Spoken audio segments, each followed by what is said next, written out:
ಜಲಾಶಯ ಬಹುದೊಡ್ಡ ಪ್ರಮಾದ. ತುಂಗಭದ್ರಾ ಜಲಾಶಯದಲ್ಲಿ 19ನೇ ಚೈಲ್ಡ್ link gate cut. Gate repair ಆಗದಿದ್ದರೆ ದೊಡ್ಡ ಸಮಸ್ಯೆ. 105 ಟಿಎಂಸಿ ಸಾಮರ್ಥ್ಯದ ಜಲಾಶಯದಲ್ಲಿ ಬರೋಬ್ಬರಿ 50 ಟಿಎಂಸಿ ನೀರು ಖಾಲಿ ಮಾಡಿದರೆ ಮಾತ್ರ ಗೇಟ್ ರಿಪೇರಿ.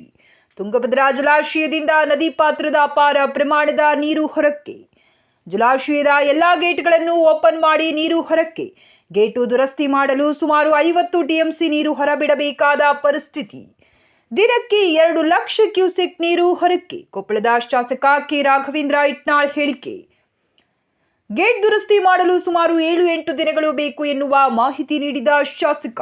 ನದಿ ಪಾತ್ರದ ಗ್ರಾಮಸ್ಥರು ನದಿ ಬಳಿ ಹೋಗದಂತೆ ಎಚ್ಚರಿಕೆ. ಹಲವು ಗ್ರಾಮಗಳಿಗೆ ನೆರೆ ಹಾವಳಿ ಭೀತಿ ಇದೆ. ಹಾಗಾಗಿ ನದಿ ಗ್ರಾಮಸ್ಥರು ಎಚ್ಚರಿಕೆಯಿಂದ ಇರಲು ಮಾಧ್ಯಮದ ಮೂಲಕ ಮನವಿ. ಜಲಾಶಯದ ಆಣಿಕಟ್ಟು ಬಳಿ ಪೊಲೀಸ್ ಬಿಗಿ ಬಂದೋಬಸ್ತ್. ಸ್ಥಳಕ್ಕೆ ಜಿಲ್ಲಾಧಿಕಾರಿ ನಳಿನ್ ಅಥುಲ್, ಎಸ್ಪಿ ರಾಮ್ ಎಲ್ ಅರಸಿದ್ದಿ ಭೇಟಿ ಪರಿಶೀಲನೆ.